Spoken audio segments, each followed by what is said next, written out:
Bismillahirrahmanirrahim. Assalamualaikum warahmatullahi wabarakatuh.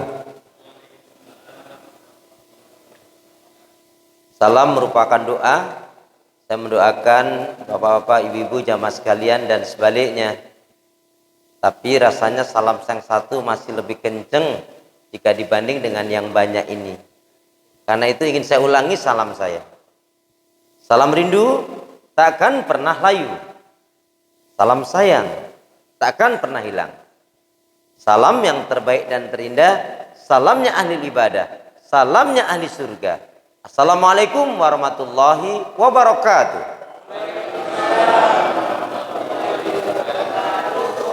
Kalau melihat langsung dan dengar langsung dari semangatnya jawab salam, insya Allah ini semua hamba-hamba Allah yang akan menjadi calon penghuni surga. Amin ya rabbal alamin. Innal hamdalillah nahmaduhu wa nasta'inuhu wa nastaghfiruh wa na'udzu billahi min shururi anfusina min sayyiati a'malina may yahdihillahu fala mudilla lahu wa may yudlilhu fala hadiya lahu.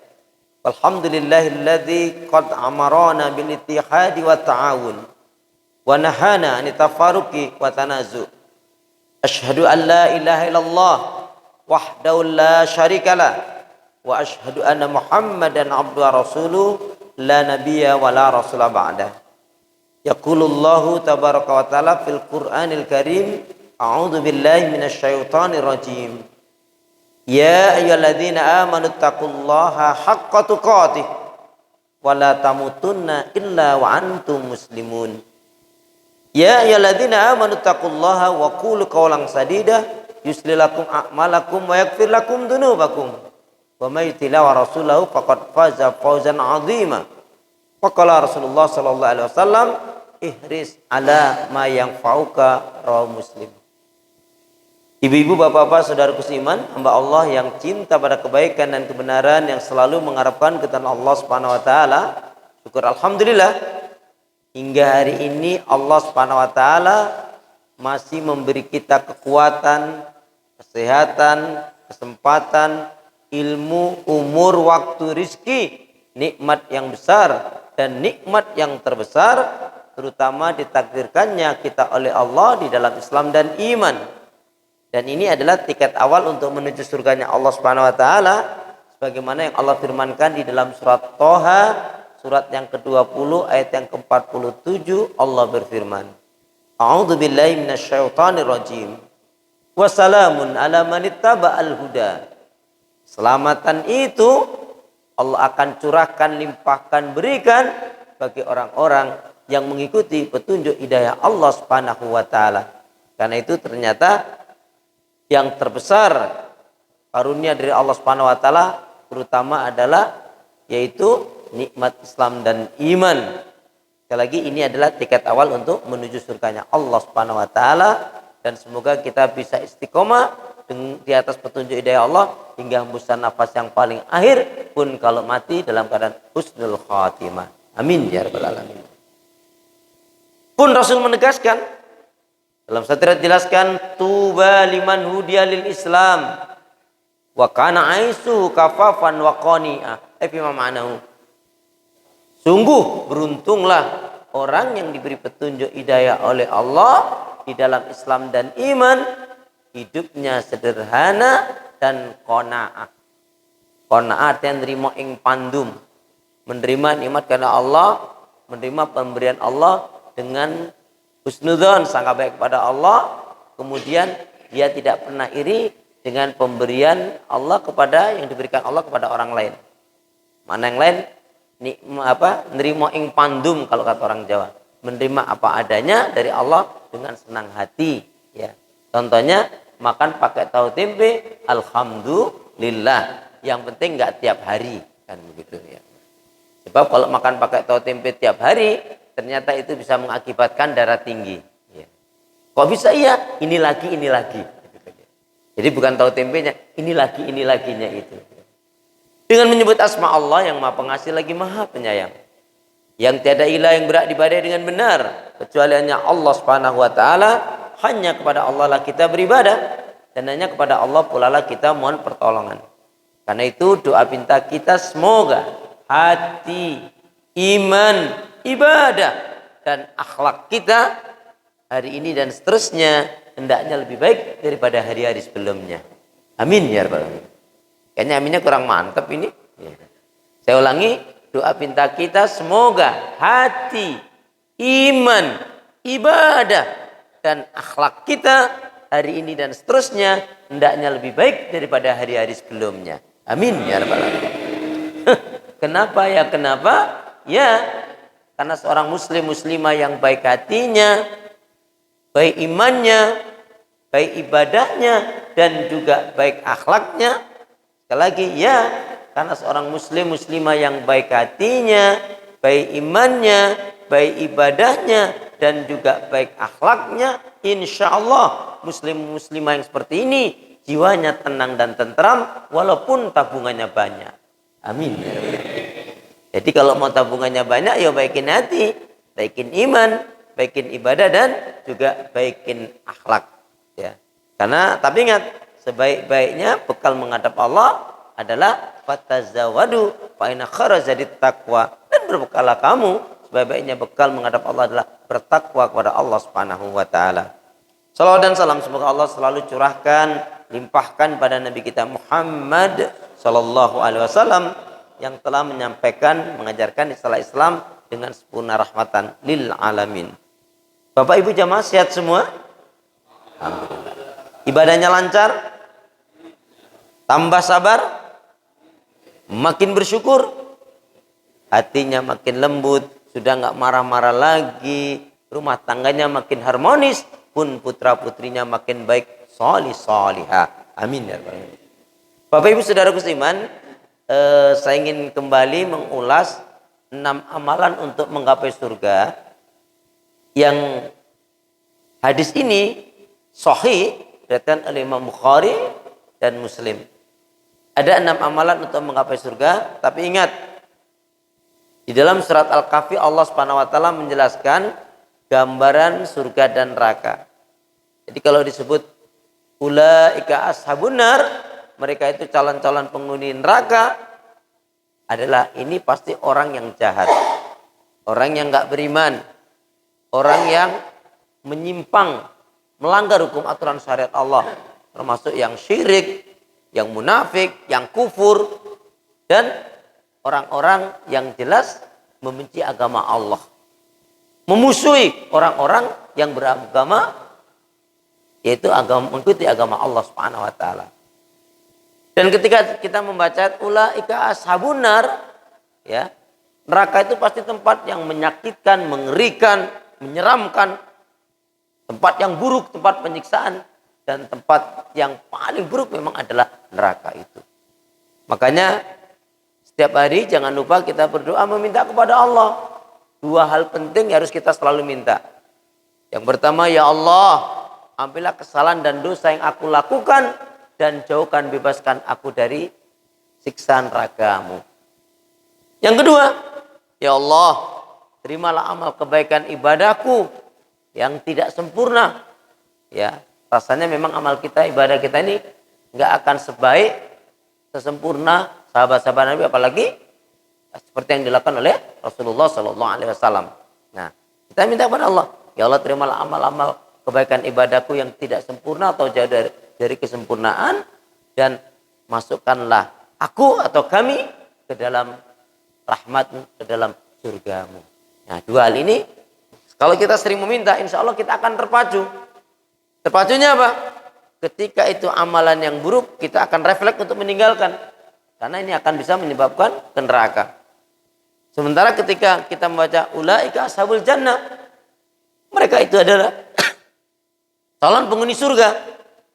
Ketika disebut surga, ini berarti tempat yang baik, yang menyenangkan, yang megah, yang mewah, tempat yang terbaik. Tidak ada lagi tempat yang lebih baik daripada surganya Allah Subhanahu wa taala. Dan pasti ulaika ashabul jannah, mereka itu adalah calon-calon penghuni surga, pasti orangnya baik, orangnya beribadah, orangnya beriman, orangnya syukur, orang yang taat, orang yang dermawan, orangnya mengisahkan, mentauhidkan Allah, orangnya ahlul ibadah, dan orangnya juga berakhlak mulia. Ya. Makanya di dalam surat Al-Hasr, la yastawi Ashabun nari wa ashabul jannah. Ashabul jannati humul faizun. Tidaklah sama calon penghuni surga dengan calon penghuni neraka.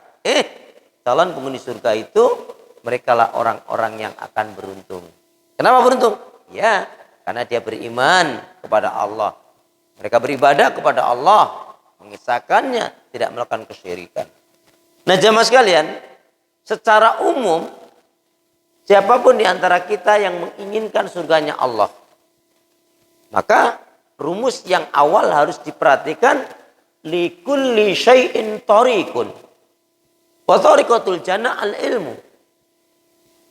Tiap-tiap sesuatu itu ada jalan caranya. Jalan cara menuju surga adalah dengan ilmu. Apa yang dimaksudkan dengan ilmu? Siapapun yang menginginkan surganya Allah dengan sungguh-sungguh, wajib dia memahami al-ilmu, maksudnya Al-Quran dan Sunnah Rasulullah Sallallahu Alaihi Wasallam. Makanya jamaah sekalian, ingat betul, ketika bicara Quran berarti la sa'ada fi hayatina illa bil Quran. Tidak kebahagiaan dalam kehidupan kita kecuali dengan Al-Quran. Ibu bapak termasuk yang sering pegang Quran, ngelihat Quran, baca Quran, atau mindahin Quran?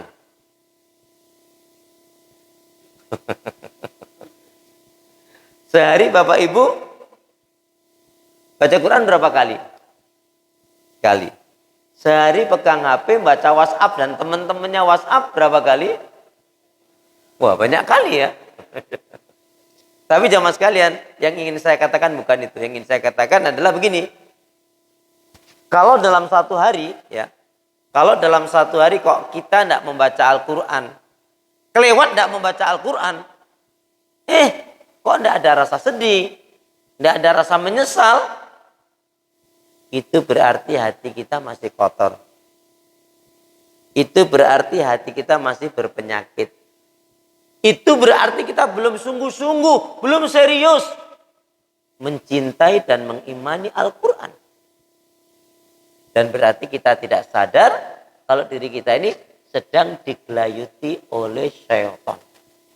Ya, sekali lagi, jika kita dalam satu hari kok tidak membaca Al-Quran, kelewat tidak membaca Al-Quran, ya, tidak ada rasa sedih, tidak ada rasa menyesal, berarti hati kita masih kotor, hati kita masih berpenyakit, berarti kita belum sungguh-sungguh serius mencintai mengimani Al-Quran, dan berarti kita tidak sadar jika diri kita sedang digelayuti oleh syaitan. Maka jadikan betul tiada hari tanpa membaca Al-Quran. Jamaah sekalian, membaca Al-Quran tidak harus banyak. Membaca Al-Quran itu tidak harus banyak. Cukup satu hari 3 ayat saja cukup. Ya, tambahannya. Ya. Tambahnya loh Bu ya. Cukup satu hari baca Quran tidak harus banyak. Cukup satu hari 3 ayat saja tambahannya. Loh Bapak Ibu, apalagi yang paling utama? Di antara amalan-amalan yang utama adalah yang akan menjadi cahaya yang dahsyat. Selain sedekah di alam kubur adalah ayat-ayat Al-Quran yang kita baca. Cuman yang ingin saya tambahkan, berapa banyak di antara kita yang membaca Al-Quran, setelah membaca Al-Quran, Allahumma arhamni, Allahumma arhamna bil Quran. Mungkin ada juga di antara kita yang membaca Sadaqallahul Azim. Tapi alangkah lebih baiknya kalau kita berdoa Allahumma arhamni bil Quran atau Allahumma arhamna bil Quran. Nah, yang saya ingin tambahkan begini jamaah sekalian. Cukup kita mencantolkan. Kalau bahasanya orang Jawa, mencantolkan apa? Setiap kita membaca Al-Quran, setelah kita membaca Al-Quran, apa doa kita? Selain Allahumma arhamni bil Quran, Allahumma arhamna bil Quran. Doanya apa? Ya Allah. Kalau Ibunda Fatimah itu dalam riwayat keterangan itu, beliau itu tidak pernah meninggalkan ya Allah ya Arhamar Rahimin ya Hayyul ya Qayyum setiap doanya. Ya, jadi ya Allah ya Arhamar Rahimin ya Hayyul ya Qayyum, jadikanlah Al-Qur'an dan ayat-ayat yang aku baca sebagai petunjuk, rahmat dan syafaat. Enggak ada yang amin nih? Lama banget sih, harus diapa-apain dulu ya. Jadi cantolkan saja. Berarti itu akan menjadi dahsyat. Insya Allah kita akan terpacu dengan doa itu menjadi baik insya Allah. Ya Allah, ya Arhamar Rahimin, ya Hayyul ya Qayyum, jadikanlah Al-Quran dan ayat-ayat yang aku baca sebagai petunjuk, rahmat, dan syafaat. Amin ya rabbal alamin. Ini yang pertama. Kemudian yang kedua, tambahkan lagi Bapak Ibu. Ya Allah, ya Arhamar Rahimin, ya Hayyul ya Qayyum, jadikanlah Al-Quran dan ayat-ayat yang aku baca sebagai syifa. Apa syifa?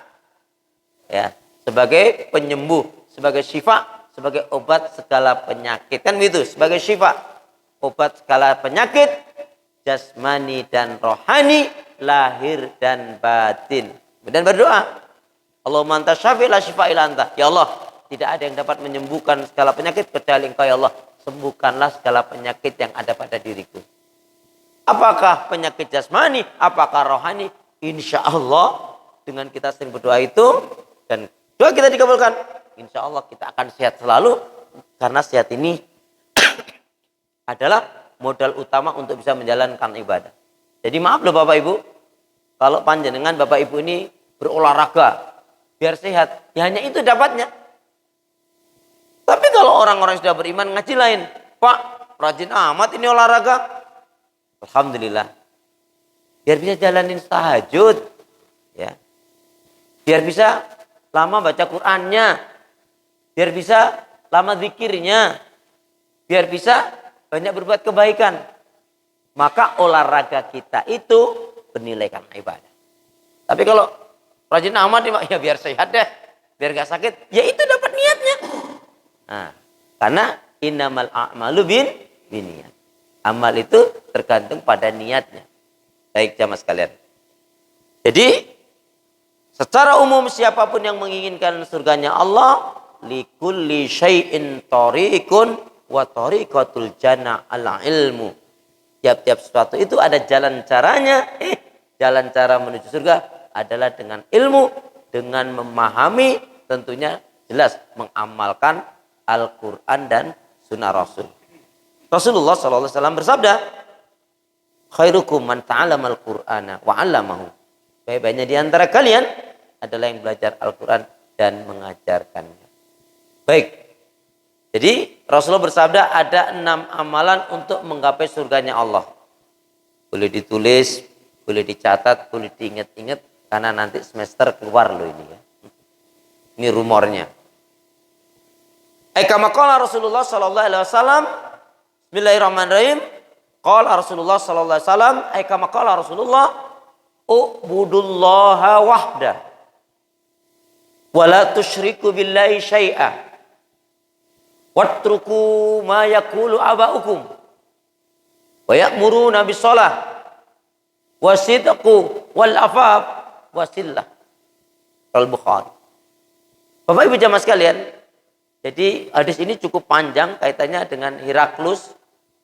Ya, Romawi pada saat itu memperhatikan ini agama yang dibawa oleh Muhammad ini, dakwanya Muhammad ini kok semakin hari semakin berkembang. Yang dulu itu Arab itu, atau dulunya namanya Hijaz, itu sama sekali tidak dikenal dan tidak terkenal. Tapi semakin hari terus semakin membludak, semakin banyak pengikutnya Rasulullah Sallallahu Alaihi Wasallam. Maka Heraklus menanyakan kepada Abu Sufyan. Ketika itu Abu Sufyan masih kafir, karena Abu Sufyan termasuk yang terakhir masuk Islamnya. Dulunya adalah pembenci Islam, pembenci Rasulullah, tapi begitulah hidayah. Dan ini pelajaran bagi kita. Boleh jadi hari ini ada orang yang sangat buruk, jahat, bejat di jauh sana. Belum tentu di akhir kehidupannya dia tidak baik. Karena Allah ya yang menentukan seseorang itu. Tapi bagi kita harus istiqomah.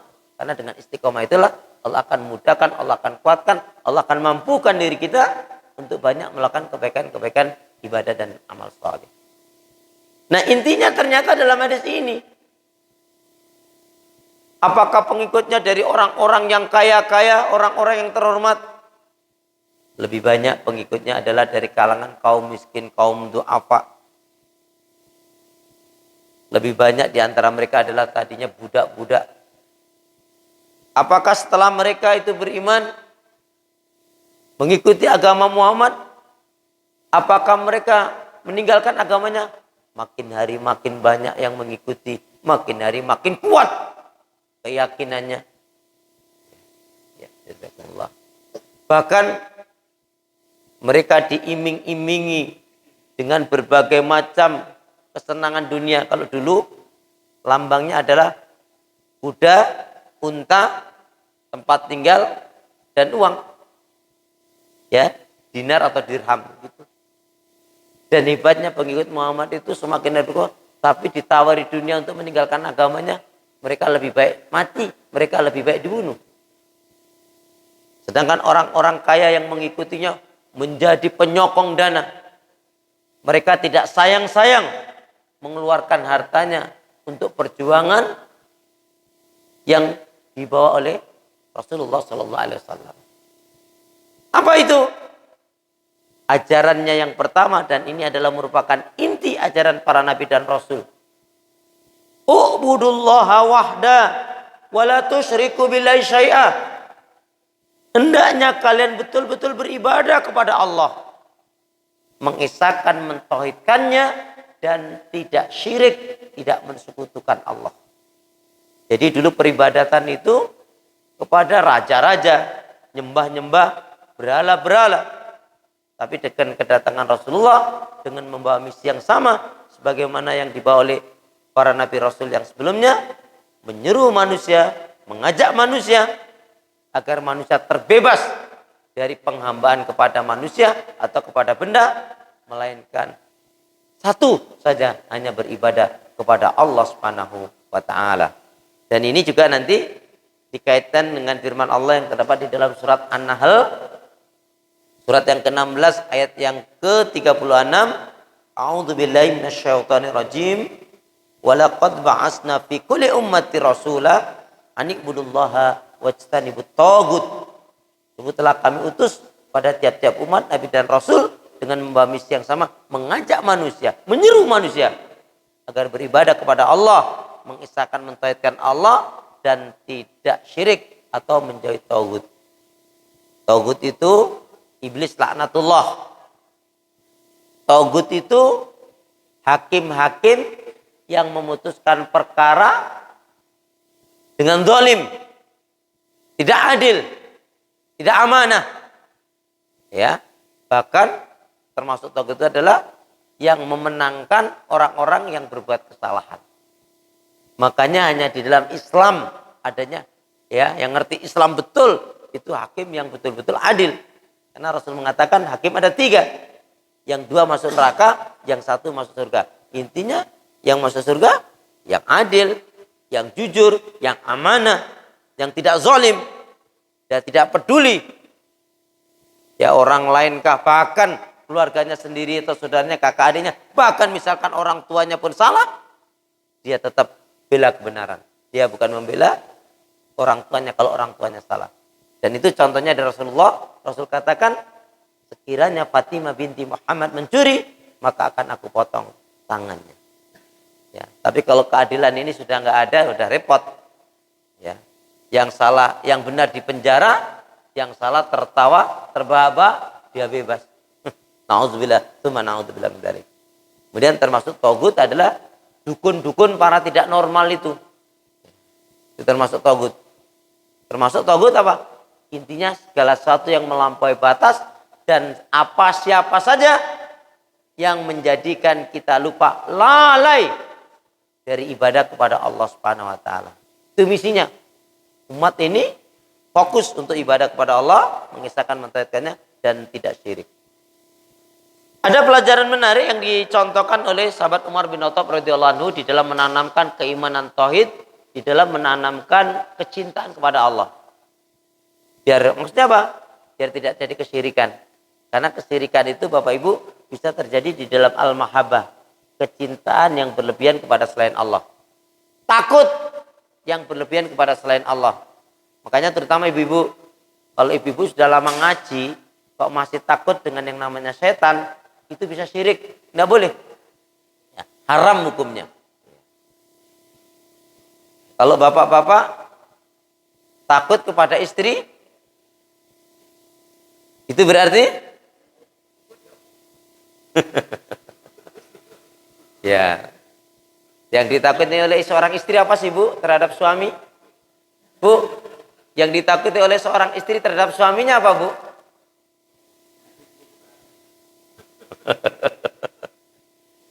Dikasih duit banyak terus suruh meridoin gitu. Baik ya, jadi yang ditakuti oleh seorang istri terhadap suaminya kalau suaminya berzina, kalau suaminya murtad, kalau suaminya selingkuh, kalau suaminya bohong, nah, ya, kalau suaminya tidak mau ibadah, kalau suaminya menghalang-halangi dirinya untuk beribadah, nah itu benar takut yang seperti itu. Apa yang dilakukan oleh sahabat Umar bin Khattab? Dia mengatakan, dikumpulkanlah anak-anaknya dan istrinya. Kemudian dikatakan, wahai anak-anakku, wahai istriku, ketahuilah, separuh dari harta ini akan aku infakkan, akan aku sedekahkan di jalan Allah. Jika ada di antara kalian nggak senang, nggak setuju, nggak ridha, nggak ikhlas, nggak mendukung, ukhruj min hadzal bait, keluar dari rumah ini. Anaknya sempat bertanya, ya Abi, ayah kenapa yang mengatakan demikian? Apa jawab Umar bin Khattab? Ya, sebab aku tidak ingin kecintaanku kepada Allah dan Rasulullah menjadi kalah dan pudar karena aku mencintai kalian. Jadi cinta suami, cinta istri, cinta orang tua, cinta anak sah-sah saja, boleh-boleh saja, selama tidak menjadikan itu lebih, apalagi mengalahkan cintanya pada Allah dan Rasul. Yang pertama, siapapun yang menginginkan surga Allah, wajib dia beribadah kepada Allah, mengisahkan mentauhidkannya dan tidak syirik. Yang kedua, watruku awatarku mayakul abaukum, meninggalkan ucapan, perbuatan, keyakinan, ajaran, tradisi nenek moyang yang bertentangan dengan hukum aturan syariat Allah. Maaf loh Bapak Ibu, ini nampaknya keguyan, lelucon, tandaan, legenda, tapi ini bisa mengarah kepada syirik. Contohnya, siapa penjaga laut pantai selatan? Allah. Oh, ini Roro Kidul. Allah yang menjaga, bukan Roro Kidul. Kenapa? Alhamdulillahi Rabbil Alamin. Alhamdulillahi Rabbil Alamin. Rabb itu artinya pencipta, pengatur, pemelihara alam semesta dan isinya. Ya. Jadi yang menjaga laut pantai selatan Allah. Kok Roro Kidul dari mana nemunya itu? Wajib istighfar itu, astagfirullahaladzim. Ya. Ya itu kan katanya Ustadz legenda. Loh kalau itu legenda salah, ya tinggalkan. Makanya jamaah sekalian, pemahamannya yang dimaksudkan aplikasi dari yang kedua ini, meninggalkan ucapan, perbuatan, keyakinan, ajaran, tradisi nenek moyang yang bertentangan dengan hukum syariat Allah. Aplikasinya, nih Pak, Bu, tinggalkan semua pemikiran, pemahaman yang bertentangan dengan Al-Quran, bertentangan dengan ajaran Rasulullah. Contohnya, hari ini banyak yang mengatakan semua agama itu sama. Mengatakan semua agama itu sama, ini dosanya lebih besar daripada berzina. Ya kalau dia dengan keyakinan, bukan berarti boleh zina. Kenapa? Karena inna dina indallahil Islam. Satu-satunya agama yang diterima, yang diridhai oleh Allah adalah Islam. Pemahaman yang lain, jilbab itu tidak wajib. Mau kiai lah, mau siapalah yang menyatakan, kalau dia mengatakan jilbab tidak wajib, berarti ini jelas ucapan yang menyimpang, ucapan yang keliru. Mengatakan nikah antar agama sah-sah saja, boleh-boleh saja. Makanya nanti kalau nemukan kiai yang mengatakan sebuah agama sama, Anda kok nggak pindah dari Islam? Masuk aja agama sana. Mesti dia mikir, wah kalau saya masuk agama sana nanti saya kehilangan jamaah ini. Loh. Jadi tidak benar. Jadi pemikiran. Contohnya lagi, jangan pergi pada hari Senin. Kenapa jangan pergi pada hari Senin? Karena kalau pergi hari Senin macet banget. Nah itu boleh, karena macet itu tadi. Tapi kalau jangan pergi hari Selasa, nanti kamu akan kena musibah, akan kecelakaan. Nah ini sudah mengarah kepada syirik. Termasuk Bapak Ibu, ucapan yang sia-sia. Contohnya ibu, bapak, ada temennya, anaknya temennya, tetangganya sakit. Kemudian kita kunjung, kita besuk, kita katakan, cepat sembuh ya nak ya, cepat sembuh ya dek ya, cepat sembuh ya bu ya, cepat sembuh ya mas ya. Ini ucapan yang sia-sia. Kenapa? Saya tanya, yang kasih kesembuhan siapa? Ini nggak ada Allahnya disebut tadi, cepat sembuh ya. Siapa sih nyembok ke? Nah, baru bermakna menjadi doa ketika kita sebut itu. Ayo sayang, yakin Allah akan sembuhkan kamu. Kalau doanya kan, sapakallah, sapakumullah. Ayo, minta kepada Allah. Ayo, bapak doakan, ibu doakan. Semoga Allah sembuhkan kamu. Itu baru menjadi nilai doa. Itu baru bermakna. Ya, nah itu mestinya yang perlu kita perhatikan. Nampaknya keguyon gitu. Sudah lama nggak ketemu Pak. Temennya sekitar 17 tahun setengah nggak ketemu ini.